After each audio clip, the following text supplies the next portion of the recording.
what is shipping for the customer as opposed to what is shipping for the merchant?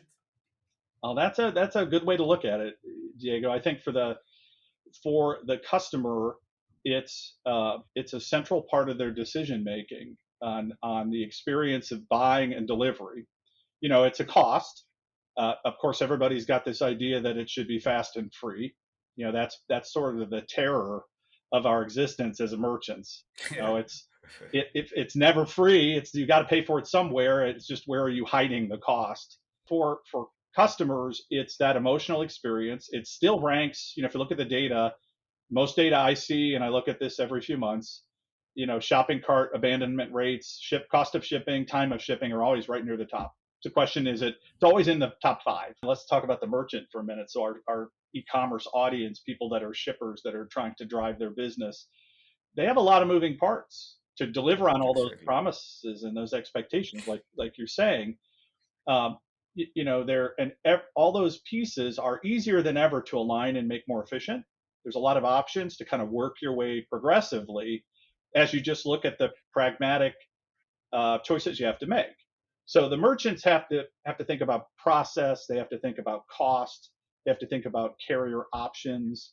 Um, Frankly, when you think about what we just talked about with customers, it's a lot less fun on the merchant side than it is on the customer side, right? The customer, it's just like I'm on my phone, I click order, it says, oh, it'll be there tomorrow and it's free. You're like, oh, that's great, I love that, I'm done, I move on, which is what you want. One mistake like that could eat the margin for 3 or 4 orders. You think about the splash. Okay, so, Oh, okay, just let me just interrupt you there. yeah. So, can you repeat that? That's So, huge. so one mistake, you put the wrong item in a box and Yeah. you send it out to a customer. Think of all the costs in that chain.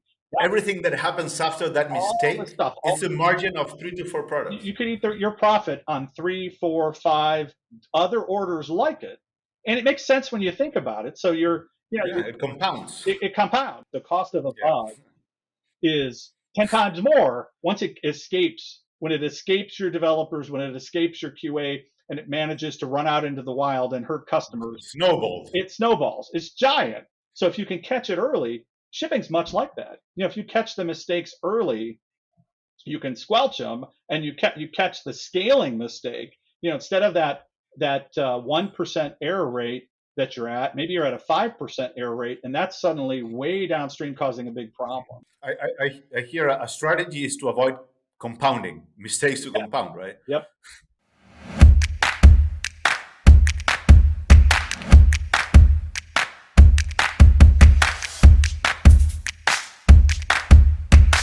Hello, everybody. What's up?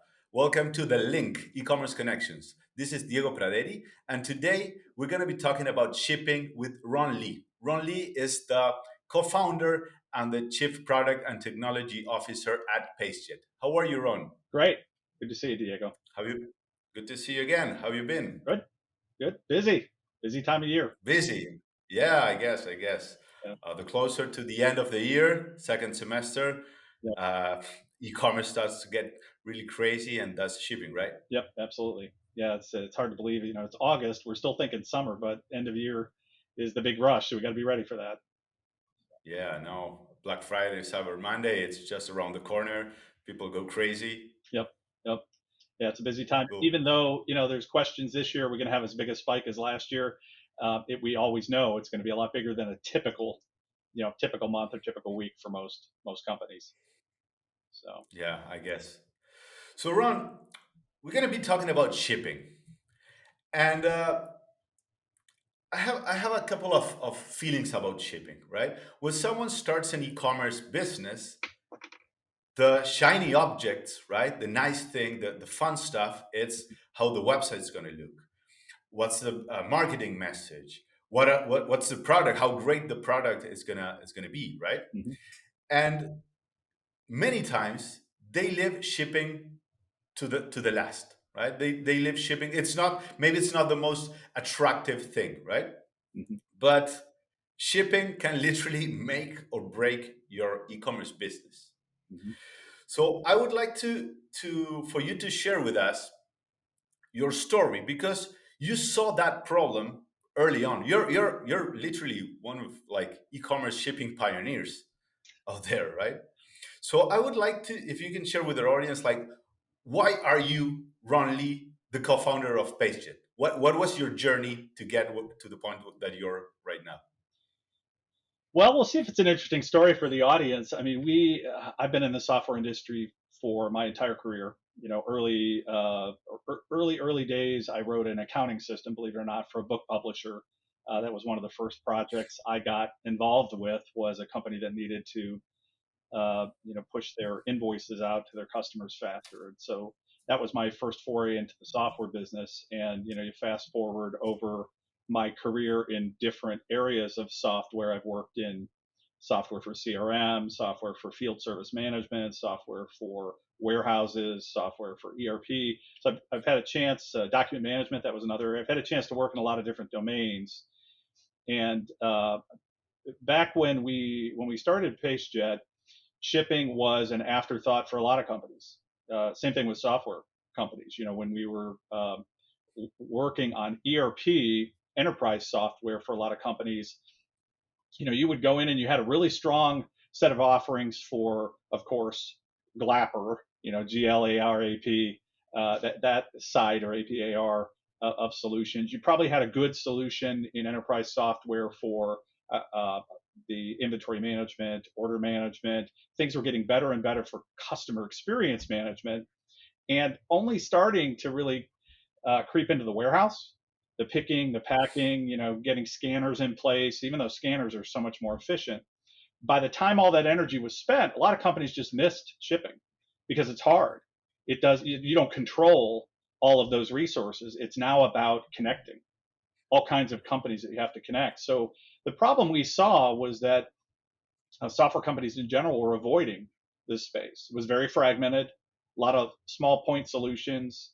And when we went through these waves of technology shift from into the web-based solutions, and then suddenly, very rapidly, from web-based solutions into cloud solutions, they've created a new opportunity to do shipping in a completely different way.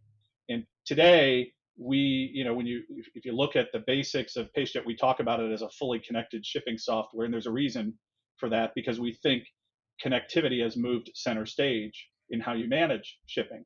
It's connectivity to lots of carriers, lots of modes, parcel, LTL, freight, 3PLs.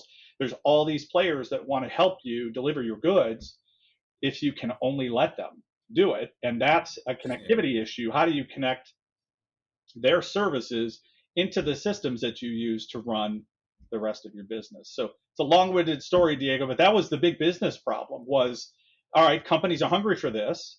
How do they automate it better? I would say that was the big business problem. And then the elephant arrived in the room, and that was Amazon. And Amazon showed up and said, hey, you know what? Shipping's not an afterthought. The shipping experience is the thing. It's central to what people need. It's not an afterthought. You should be thinking about the shipping experience. So that is funny. You started the conversation by saying you have some feelings about shipping. I would say you are not alone. Everybody, it's personal now, right? Everybody. We were talking about that when we were preparing for this conversation. Shipping's now a personal thing for most people.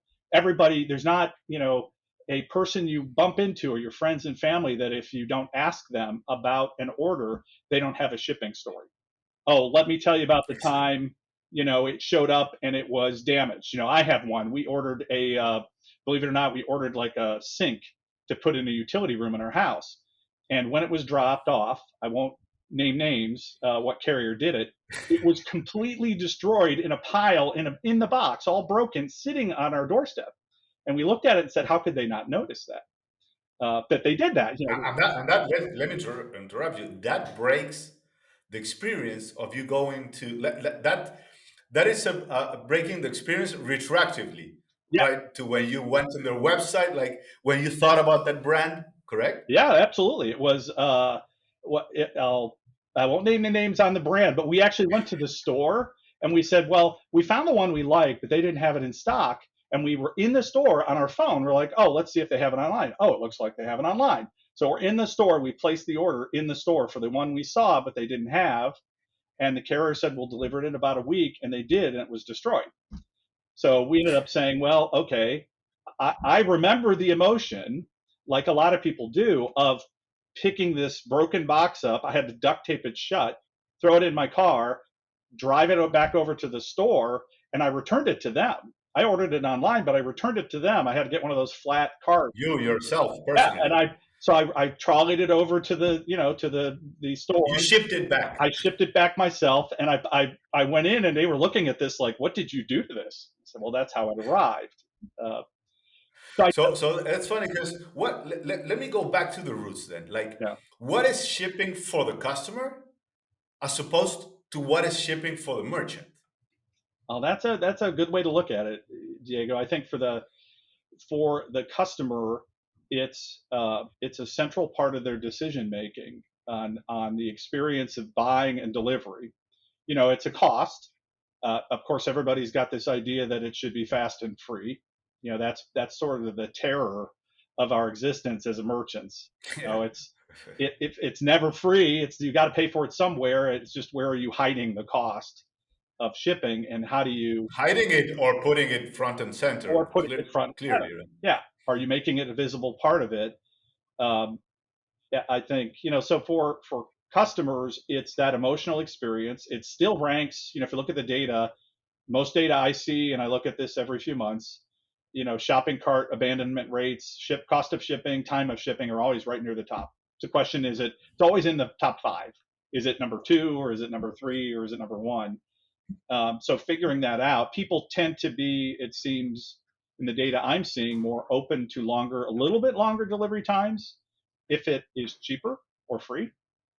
They still want fast. I think the trend I'm seeing from a lot of our customers, there was a while where there was a lot of momentum on speed.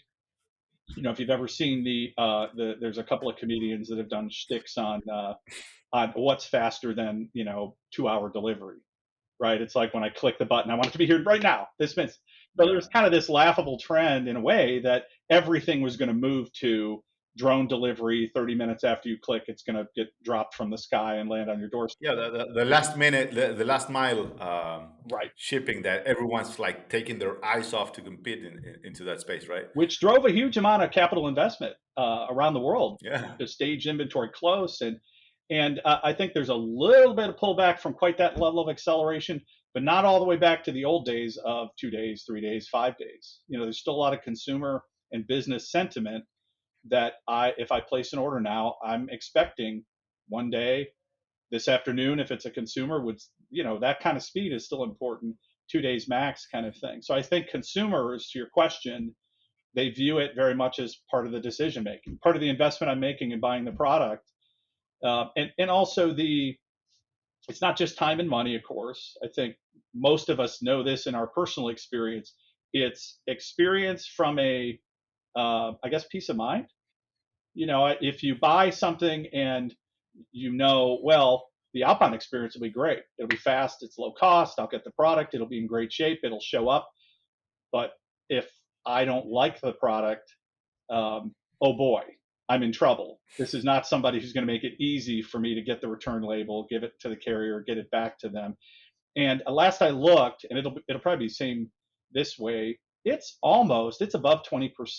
Now it's not quite 20% now of all outbound shipments end up generating a return. So it's a high on general e-commerce. It's a very high percentage of outbound shipments generate returns. And so if you don't have a strategy for your returns that makes the experience really good for your customers, you probably have a problem. Your customers may not trust your brand. I think that's part of the secret sauce that we're all familiar with Amazon. Yeah. And that's the whole idea behind the Prime brand, right? It's not Prime, yeah. you look at that logo and you go, okay, that tells me if I don't like it, I can send it back. And if I get it and it's broken, they'll just say no problem. Um, so, You know what? Because I think that you hit the nail right in the head when you talk about emotion. mhm.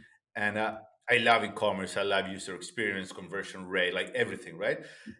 To create a nice experience in the site, but you don't get the emotion when you put your credit card.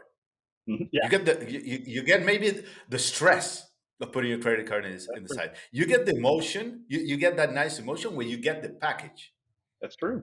right? When you hear the bell ring, Mhm. right? And you get the package and you unbox your whatever goods your bought. So shipping is not a merchant thing only, Mhm. right? And it involves, correct me if I'm wrong, but it involves a lot of things. It involves the packaging.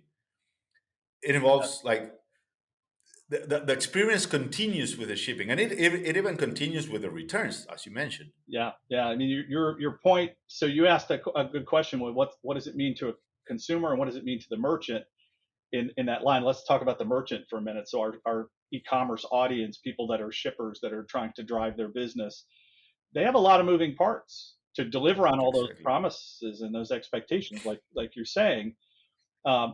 There and all those pieces are easier than ever to align and make more efficient. There's a lot of options to kind of work your way progressively as you just look at the pragmatic choices you have to make. You have to think about your packaging. You have to think about your volume. Are we dealing with small one item, one box kind of shipments for e-commerce, and they just need to get out the door really fast? That can be a very highly tuned process. Are you dealing with large palletized shipments that have to go to a retailer? So there's very different shipping modes that merchants have to be thinking of in that regard. So it's a more sophisticated type of requirements on a merchant. And what we see with a lot of clients that are climbing that growth trajectory is eventually they start to realize I don't have to handle all my shipments the same way to get a great customer experience on the other end. I can think about orders from an e-commerce store that just have one item in one box. Those are high speed, certain process. Maybe I do a lot of them in batches, that sort of thing. But if it's a more complex, higher volume shipment, maybe there's a different team or there's a different series of steps. So the merchants have to think about process. They have to think about cost. They have to think about carrier options. Um, Frankly, when you think about what we just talked about with customers, it's a lot less fun on the merchant side than it is on the customer side, right? The customer, it's just like I'm on my phone, I click order, it says, oh, it'll be there tomorrow and it's free. You're like, oh, that's great, I love that, I'm done, I move on, which is what you want. But But there's a lot happening behind the scenes to make that happen, there is, yeah, right? A lot of decisions. there is the lot going on. Sort of the fun metaphor I like. It's like a dog swimming over a pond, right? If you look at the top, it just looks smooth and calm, and they're making their way through the pond. But if you look under the water, their feet are going like crazy. Yeah. Yeah. So there's a lot going on to do it well, to do it consistently, and to do it in a way that you can afford, that you can make money.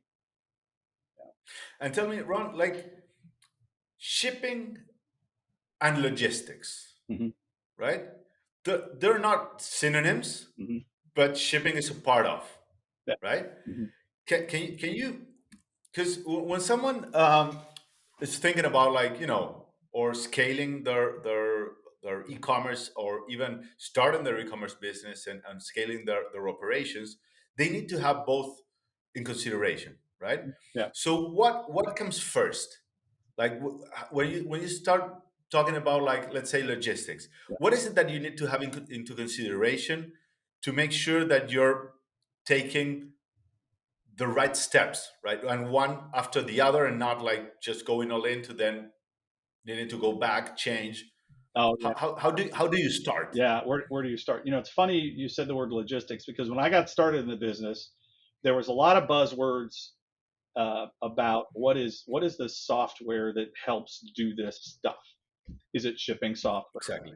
Is it Feels like something magically. yeah? Is it shipping software? Is it transportation management software? TMS. You hear that acronym? That's made famous by several analysts that push that acronym. For a while, there was an acronym called LRM, which was Logistics Resource Management. We kind of flirted with communicating with that algorithm early in the days of, or that acronym, early in the days of PaceJet.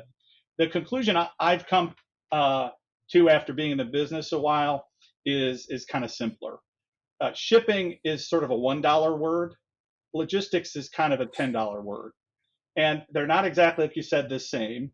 They're levels of complexity, but they're related. I look at when it comes to moving goods through a supply chain, logistics gets into more about broader sets of resources that you apply to make that happen. And it tends to be thought of more about planning, the logistics around creating an experience. And shipping tends to be thought of as more about the execution, the pack, the ship, to get it done, to get the labels, communicate to the carriers.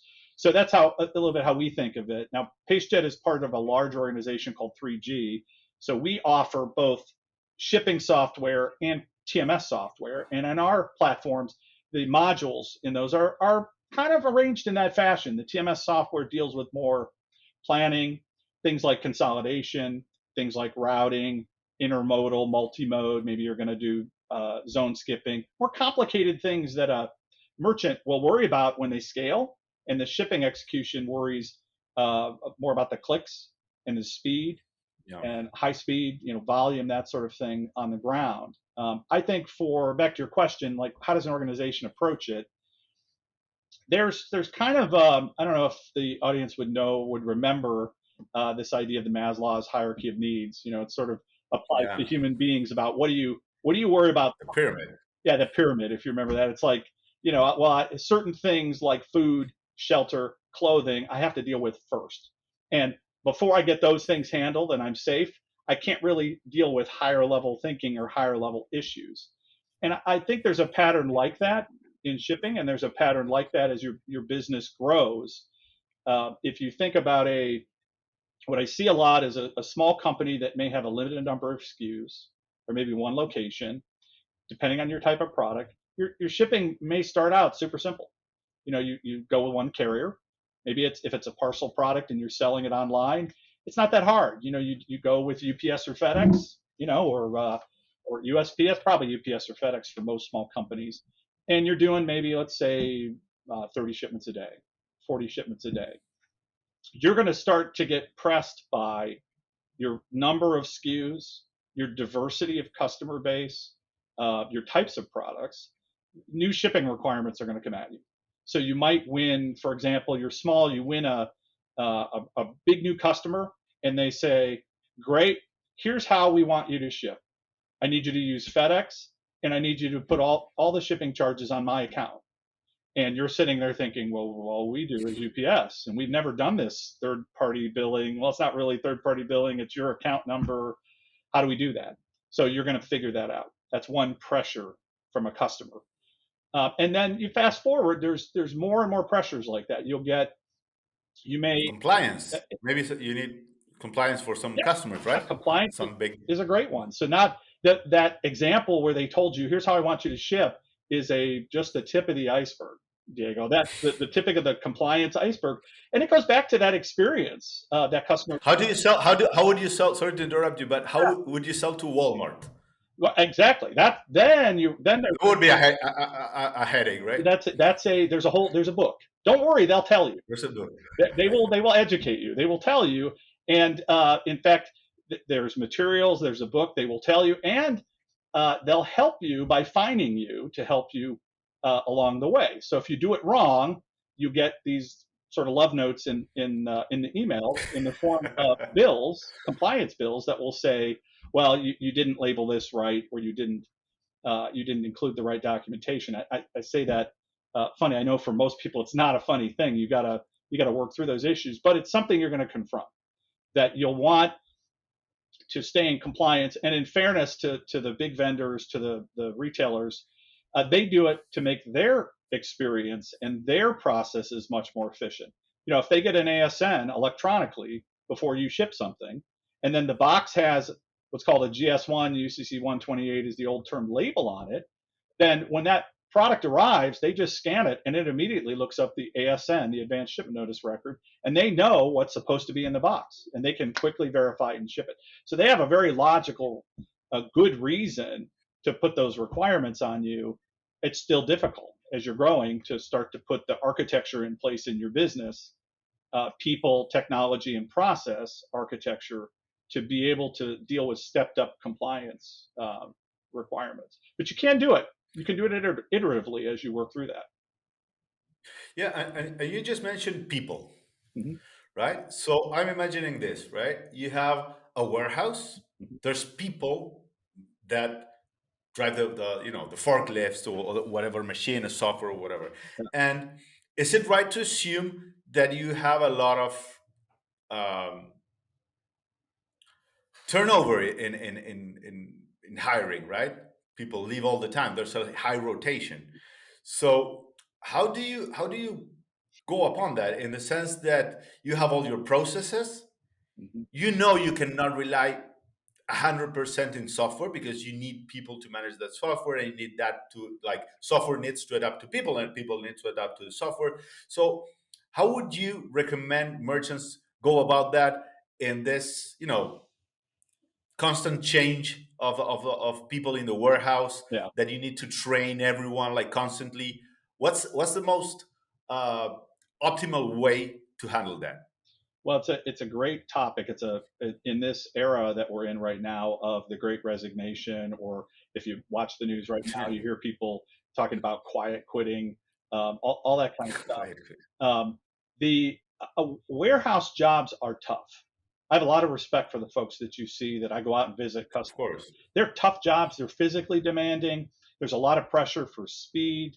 The warehouse jobs in Amazon's environment is probably one of the more famous high pressure environments because tracking and measuring everything. And that In real time, in like. real time. Yeah, it's not surprising, that the turnover is in the mid 40s in the warehouse. I think it's like 45, 46% last I looked. And just, by comparison, if you look at all industries in the US, the turnover rate right now is between 12 and 15%. Some industries a little bit less. So in a warehouse, it's 4 times higher turnover. And that's been pretty consistent over the last few years. Some it's gotten as high as 80, 90, 100%. I won't name names on one of the biggest, probably one of the biggest that's had it above 100% before. Now at 50%, Are those the one that send you the sink, the broken sink, or an hour? yeah, probably was that. Probably was. Probably. Yeah, that's a good point. But if you're running at 50%, so I think this is the value of what you're talking about here. If you're running at 50% turnover, every 2 years you're replacing your whole workforce. Yeah. Basically, that's what you mean. What it means, and that's really expensive. So to the point, what do you do? Well, I think one thing you do is you take pressure off where you can to make the job easier. So make the job easier by putting technology in place and putting process in place that automates things that are error prone, for example. Make it harder that, if an error happens, you can look at it and say, well, the people made mistakes, but you can also step back and say, why did the process and the technology permit that? Why were Yeah. they doing that work in the first place? Why did, if it's we put the wrong item in the box, classic example. And so the customer got it, and that creates all kinds of downstream cost, efficiency, customer experience impacts. If you send the wrong, Yeah. Domino effect. Yeah. all kinds of bad stuff, right? I mean, you basically, I often talk to customers, and it's been expressed to me that one mistake like that could eat the margin for 3 or 4 orders. You think about the splash. Okay. So, Oh, okay. Just let me just interrupt you there. yeah. So can you repeat that? That's So, huge. so one mistake, you put the wrong item in a box and Yeah. you send it out to a customer. Think of all the costs in that chain. That, Everything that happens after that all the mistake stuff, is a margin of 3 to 4 products. you could eat your profit on 3, 4, 5 other orders like it. And it makes sense when you think about it. So Yeah, it compounds. it compounds. The product you shipped out, all the shipping costs for that, all the packaging costs, all the labor costs are now wasted because it was the wrong product. So that's gone. You have to make a choice. Should I have them ship it back and pay for that, or should I just say trash it, throw it out? This is why a lot of us now, if you order a lot on Amazon and you say, hey, I want to return this item, sometimes they'll just say, nah, keep it, don't bother, because they don't want to incur the cost of shipping it back, restocking it, checking it for quality. There's whole lines of business to see whether the product can be refurbished and put back in. So think of all those downstream costs, and you got to replace the product. You got to send them the right one. and maybe you have to send it with expedited shipping. So I can't send it ground because they're irritated. So I got to send it next day air, which is 3 times as much money. So you add that all up, it's not surprising you're making a choice.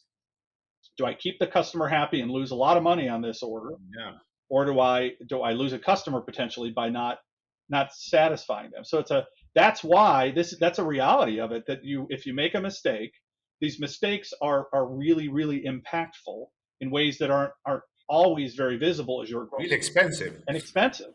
Yeah, it's expensive. I mean, you probably, one of the ways to uncover these mistakes, by the way, is to take a look now at some of the data you have and look at the software systems you're using that give you more data to look at that. So an example would be just simply connect the dots between, if you start with just sampling, it would be great. Sample a random set of shipments and then go look at your invoices and see how many of them have address verification changes, address charges. That's one of the most expensive hits if you ship incorrectly. Correct. It Yeah. is an address change. It's like $15 a box, depending on the carrier. So it's a lot to make a mistake there. They'll happily correct it, but you'll pay for it. Dimensions, weight, these simple things. All the carriers take that into effect now, and you get chargebacks. So if you're not accurately using a scale, if you're not consistently, those things can add up. So just today, I would sample if you're not doing a full comparison between the invoices and the your execution. You'll find, when I do that with customers, you'll find a lot of really interesting ways that you could save money on it. So that would be one. And actually, when you think about that, right, and when you think about like the strategy that you're going to put in place for shipping, for logistics, for shipping, and you see the big guys, Amazon, Mhm. right, making mistakes, it's more than normal that the smaller guys are doing those mistakes. Very true. So from what I'm hearing, the key is constant optimization, tracking, controlling your numbers, right? Yes. So, and you said something that I think it's really, really interesting. Like, what is it that you need to look at Hmm. to be able to fix those mistakes in the future, or prevent those to happen, or at least minimize those happening? Yeah. No, I think we do a lot of case studies. If you go out to the PayShip website, you'll see a lot of case studies published out there. Yeah. Very intentional, because we think it's important to measure. To me, a case study is not really a case study unless you have numbers. You have numbers in there that you can look at and say, well, here's what we impacted. Here's how we moved the needle on something. And uh, you find very glaring places where companies immediately have an impact, like a reduction of, I know Chicago Music was one on our website where they reduced their errors by their misships by 83% or something like that. Or we had another one, Topo Design. It's like they're a great online retailer I love their products. Outdoor products for sort of the people who are not hardcore outdoor. That's like me. Like, you might go do a camping trip, but you're not a wilderness, you're not a survivor. That's their product line. Uh, I love that niche. it's a great niche, right? And Yeah. when they put their shipping system in place, one of the benefits was 85% less chargebacks from retailers, and that was an important metric. But they also drove their retention of their warehouse team down to a point where their attrition was like 29%, which is way below industry average. So these metrics, these numbers, know your numbers and control your numbers, they affect each other. You'll get, when you drive that error rate down to 99.5% or less, suddenly a lot of other things become less impactful. It's like the downstream effects in shipping are magnified. The problem becomes worse, and maybe it's easier for software people sometimes to see this effect, because we see this in software. The cost of a Yeah. bug is 10 times more once it escapes, when it escapes your developers, when it escapes your QA, and it manages to run out into the wild and hurt customers. Snowballed. It snowballs. It's giant. So if you can catch it early, shipping's much like that. If you catch the mistakes early, you can squelch them, and you catch the scaling mistake. Instead of that 1% error rate, that you're at. Maybe you're at a 5% error rate, and that's suddenly way downstream causing a big problem. So I think, I hear a strategy is to avoid compounding mistakes to compound, right? yep. I mean, it's been, And what was the, I don't know if it's properly attributed to Einstein, but you always see those memes that say compound interest is the most powerful force in the universe. yeah, It's kind of the yeah, same thing right. here, compounding, the compounding mistakes. That's probably one of the most important scaling factors in shipping that's different for a lot of other industries. We do our work at scale. It's not one time. Exactly. And we do it Yeah, every yeah. day in and day out. You come in and you make the donuts. You come in and you got to do the shipments today. And so those mistakes that you make, if you figure out a way to do it better tomorrow for less money, you figure out to do it with fewer errors, it's evergreen. You're going to start, it's not an ROI that happens just today and you're done. It's a level set in your business that changes your cost structure. It drops it. So it should be a business goal. Yes. Have the most efficient shipping strategy or policy. Yes. Yeah, I think absolutely. Absolutely. We see, and it shows up, I talked about case studies that we do. It also shows up in the buying cycles, the evaluation side of it when we work with prospects Yeah. that are thinking about investing in technology. There's kind of three big zones I would group in where people are looking as the number one reason they're looking at investing in technology to improve shipping. One is cost. They're saying, well, our rates are out of control. My CFO says I need to drop the cost of shipping. We got to figure that out. It costs too much money. The other is efficiency. There's a driving factor. We can't keep up. We got a spike in orders, got a brand new customer. We're not hitting our deadlines, so we need a better way to do it. The third is service. So we're having a customer service issue, and those three tend to be combined with each other. Often people look at it and they'll have one that is their really big. I've got to solve this. If they're growing rapidly and adding customers, often service is the leading indicator. They'll come in and they'll get those new requirements. They'll get that big new Walmart account that they're going to sell to, or they suddenly figure out, hey, you know what? Amazon sales are a good channel for us, or an expanded channel for us. How are we going to do that? So they got to figure that out. So service might be that, cost and efficiency. And often, if you sit down and look at your business, you can draw a pretty straight line between those goals, your business goals, and what's most important in shipping that helps you achieve those Exactly. goals. If you're driving revenue or driving down costs. So everything that you're saying points out like to understand how critical, how vital it is to have your shipping solution integrated with your ERP. Hmm. Yeah, absolutely. Like, Yeah, right? yeah. It should like how important is that? Like, let's put the right importance to it. I think um,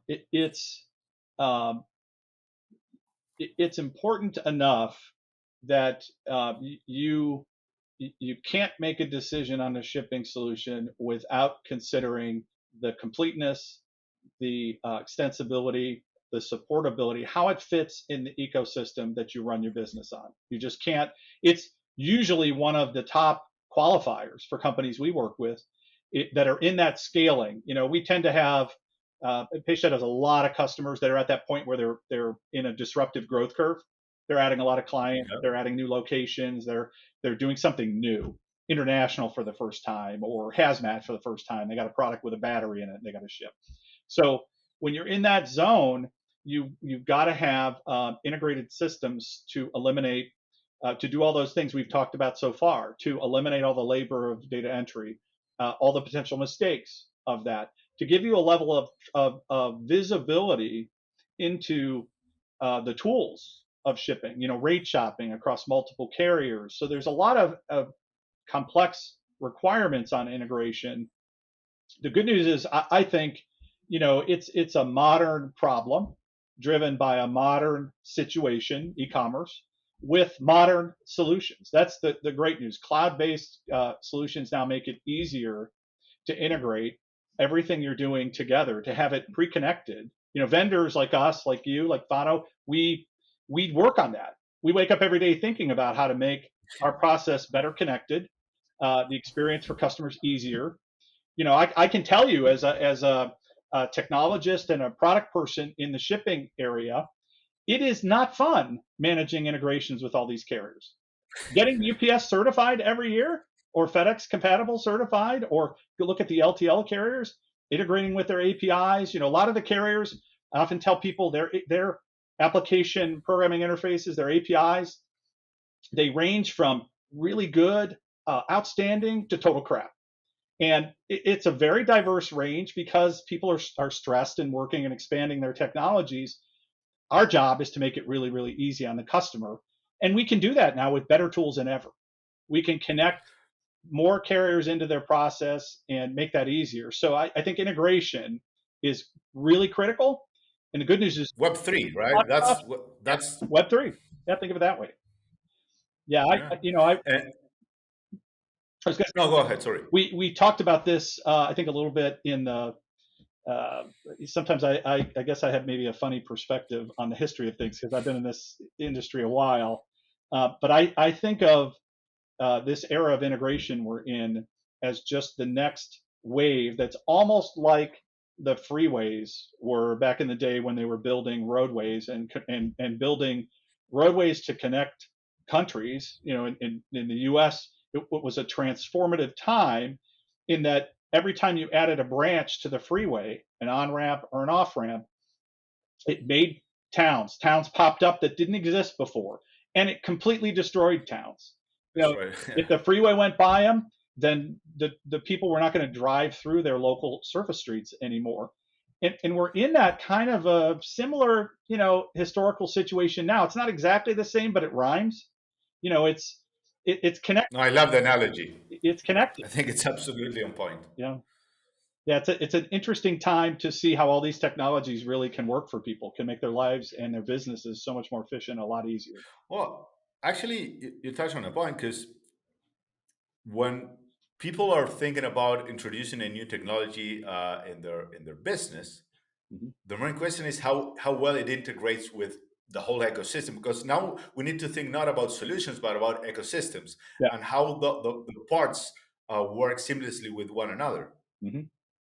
If it doesn't work with what I have, or if it doesn't work with what I want to have, I discard it. Like not even second thoughts. Yep. Yeah, I think that's true. And if you look at the big ecosystem platforms that have emerged, it's go all the way down to where the software runs now. It's really down to a few players. Amazon is head and shoulders. Amazon Web Services above everybody else. Azure is second. And then you've got people like Google and a few others that are in the game. On top of that, you've got these big platform vendors like NetSuite and Acumatica and others, which so you got a lot of choices to make. But it also means you've got a lot more cost-effective cloud ecosystems you can get into than ever before.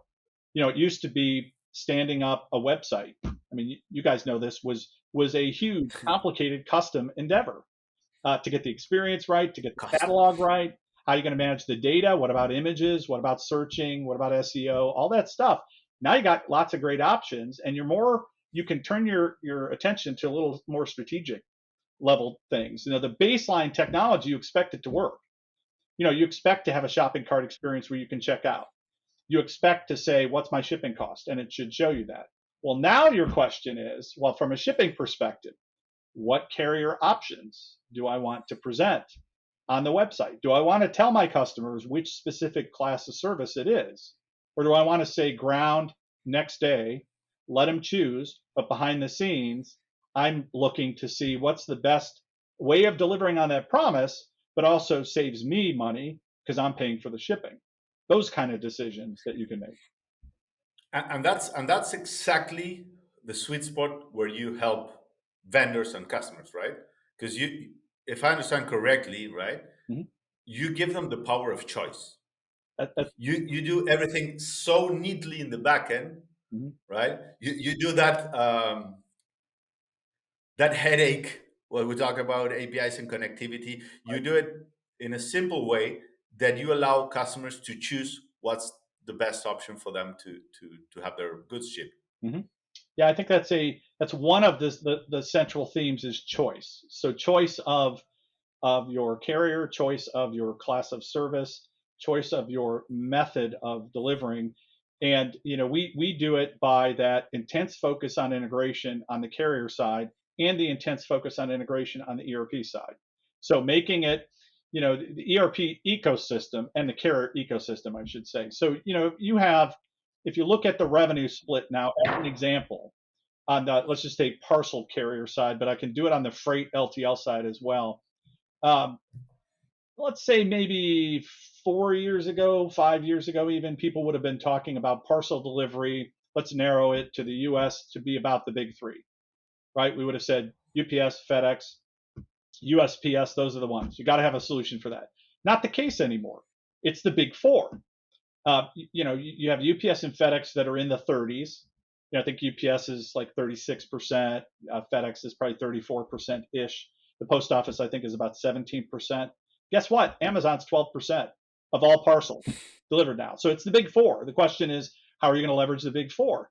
So, and beyond that, if you look last year, I think it was maybe last 18 months, there's a lot of regional players. Their revenue's up 95%. So regional players like OnTrack for parcel. So as you think about your delivery strategies, and you can look at your customers and your products and your geo locations, sourcing and delivery, and say, well, what do I need? Do I need fast? Do I need cheap? Do I need both? Do I have a product that's different by location? So it's almost like a portfolio management, kind of like your 401k. You're trying to figure out, well, how do I balance the carriers that can deliver the best result in my business? And so that connectivity is really central to it. And then the connectivity with the ERP side, one of the things that I think is often missed as people think about the iterative improvement of their business with shipping technology is the different areas in your ecosystem that you'll want to have some kind of shipping resource factored in. So we mentioned one. Can you explain further? Well, like commerce, I'm going to want to be able to push a button, have my customer push a button, and it should show them things like, what are my options? Do I give them a specific carrier or not? What's the cost? What am I going to pay? And time. People want to see transit time, is the technical term in the industry. So you're going to want to show that data there. Take those same needs and think about in your other types of orders inside your business. So you're doing a sales order that you capture via another method. Maybe you're on the phone. People still use the phone. You got to be able to answer that question. Or you get an email and you put an order in and they want to know, how long is it going to take? Or it's a transfer shipment between locations and you want to know that. What's the best method to ship? So inside the ERP, this ERP ecosystem, there's lots of moving events where shipping information is relevant. If you make a decision up front that's a good decision, then downstream, you make it better. Like we talked about, you make it more accurate, you make it faster, and you make fewer mistakes. So an example that illustrates this sort of ecosystem, I think, is the interest in automating away decisions that are made in the warehouse. More often, customers we talk to, when they get to the right size, they're saying, I don't want my team on the floor in the warehouse to have to worry about a carrier choice. The software should help them make all those decisions and automate it. And the software is could be filtering through lots of issues. It's not always cheapest or fastest. Sometimes it's cheapest or fastest, but if it's Diego's company, we have to use UPS and we have to charge it to his account. You don't want your warehouse team to have to worry about all that. If you remember, you'd walk through an office. You remember the days you would see cubicles with maps on it? You'd have like maps and they'd be color coded, and they might even have carrier names, and they have sticky notes around the outside of their thing. And that was all evidence of decisions where people were saying, well, I should use this because of my contracts or this. And oh wait, don't forget, if it's Diego, we need to go UPS, and here's his account number. That takes time. That takes training. That is expensive. It is. Right. It is. It ties. And go ahead. Yeah. Sorry. No, please. Well, it goes back to what the issue you brought up earlier in our conversation about staff retention and people. Yeah, exactly. It causes all those cost issues. Here's the other thing it does in a world of the Great Resignation. It makes your job miserable. right? Because Yeah, well, that's a huge one. you're sitting there and you're going, well, how do I have to do my job? Well, I got to read all this stuff and I got all these sticky notes, and my opportunities for failure are just all around me. I can make all kinds of Yeah, mistakes. the stress levels are like to the roof, right? Your workers, your team does not want to make Yeah, yeah, mistakes. yeah. My grandfather. And that makes you do more mistakes. Yes, it does. It snowballs. It makes you do more mistakes. Yeah. Yeah. And going back, I'm gonna go back a little bit to the front end, to the site, right, to the e-commerce site, Yep.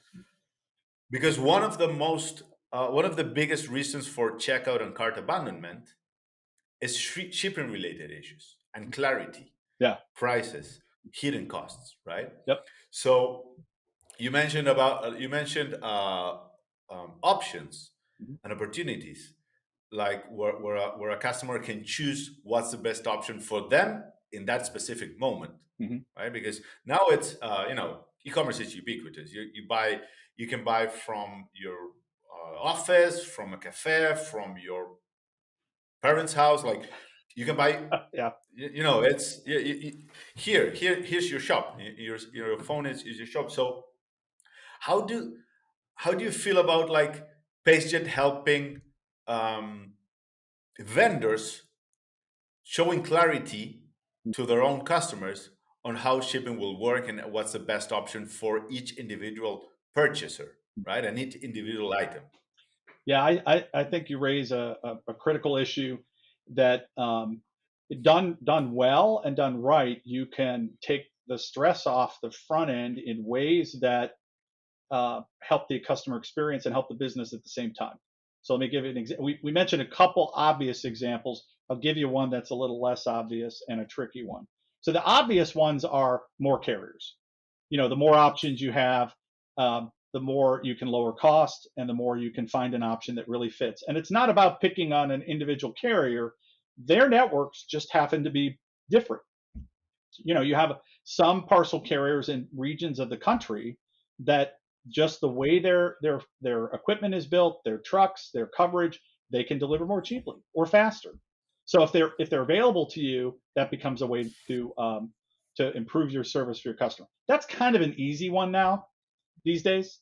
The one that it fascinates me a little bit. We added a feature in PageJet probably 10 years ago now to solve. It was one that I remember the particular conversation with the first customer we were working on here. We did a custom version of this initially, and we call it predictive packing, or sometimes called auto packing.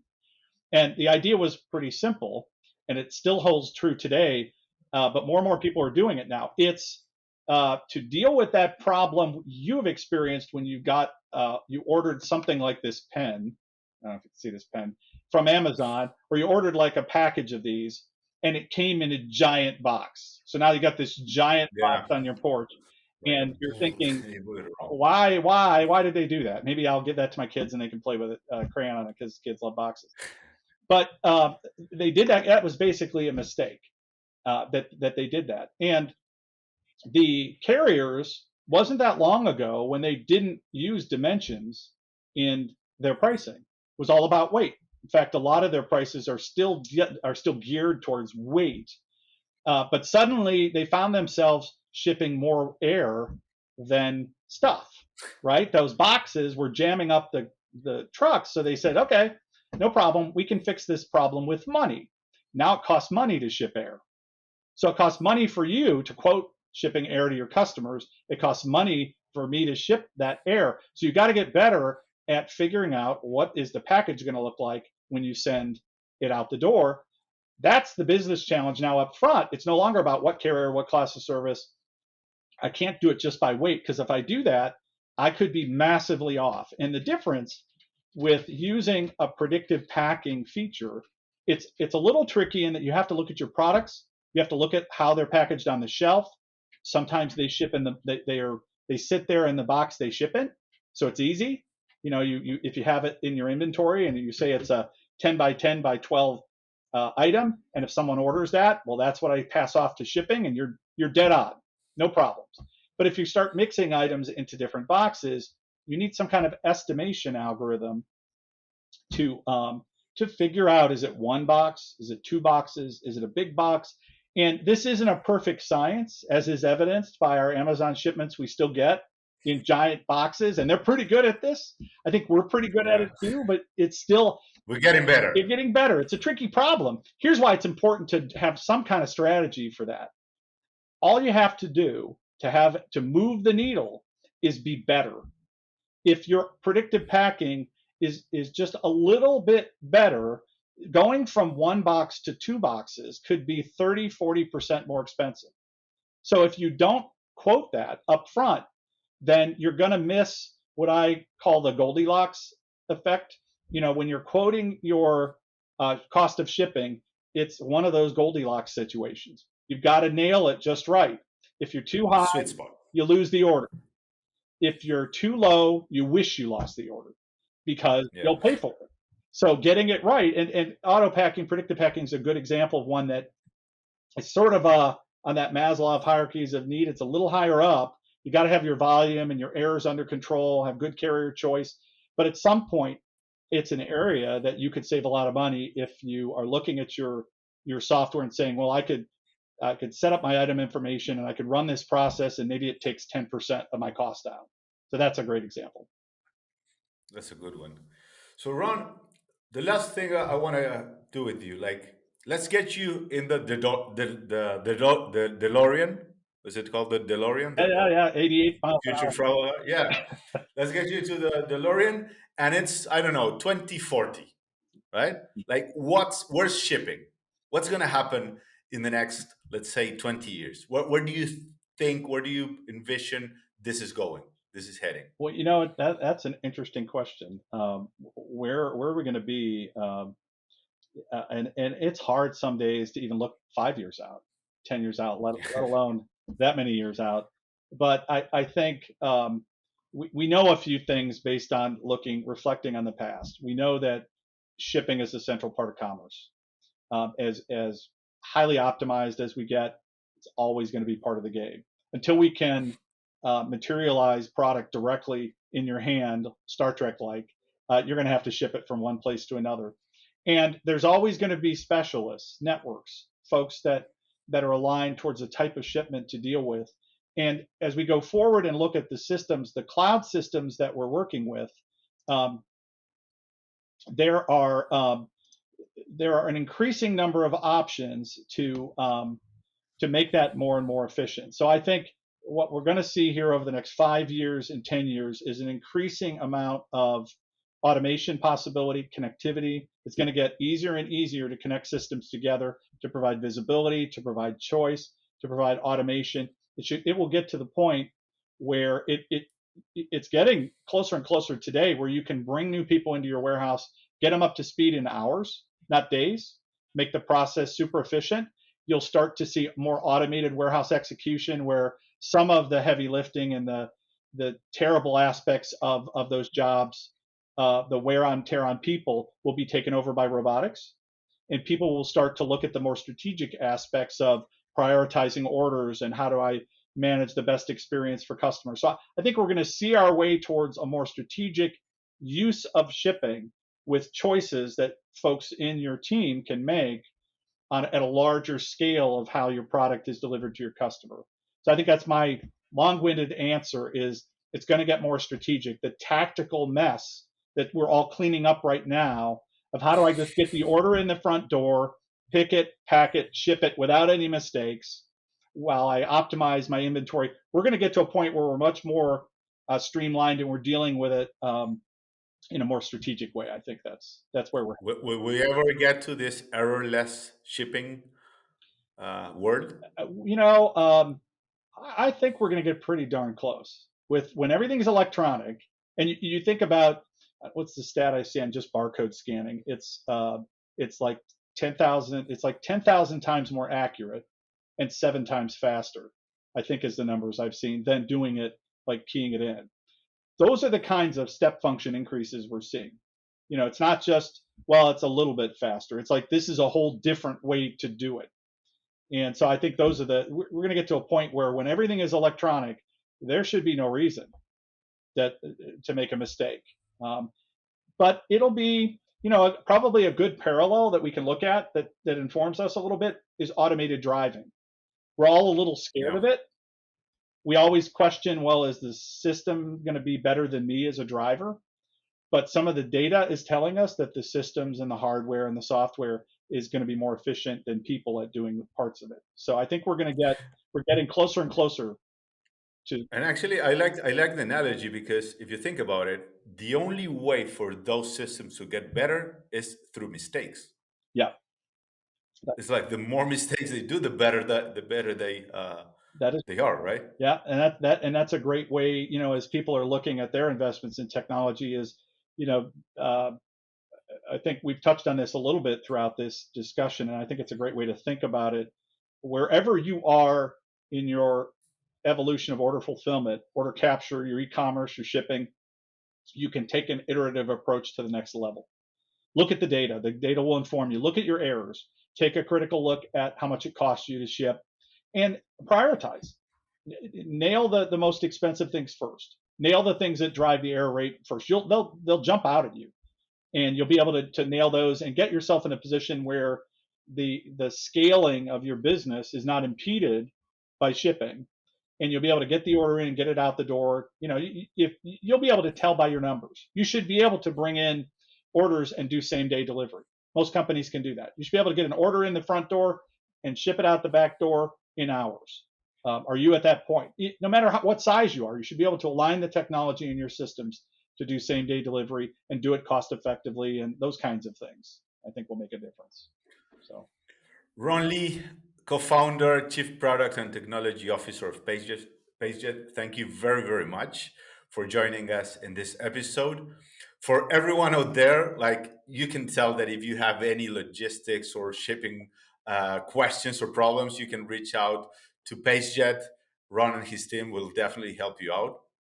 You've made it very, very clear that it's a strategic decision. Shipping is not just about, okay, how I take yeah. package A from this place to this other place. It has a lot um, that needs to be thought of. So thank you very much for sharing all this valuable knowledge, Ron. Well, Diego, thank you. It's been a fun conversation, and I hope you have a good year-end rush, like all of the viewers. They're going to have that coming up here pretty quickly. So thank you. Yeah, yeah, yeah. Get anxious, right? Yeah, yep. Time to think about it. All right. Thank you. Ron, where can people reach you at? Probably the easiest way to reach us is go out to the website, pagejet.com. There's a contact us form right out there to learn a little bit more. You can go to the solutions area to see some of the case studies we talked about, and just shoot us an email, and we would be more than happy to have a conversation just to talk about where you're at, where are you on your journey, and what can we do to help. Perfect. Okay, so that's it for this week's episode. Thank you very much, Ron. We'll make sure to share all the relevant links in the description below. You can follow us on Spotify and all of our socials. And thanks for watching. See you again in a couple of weeks. Bye bye.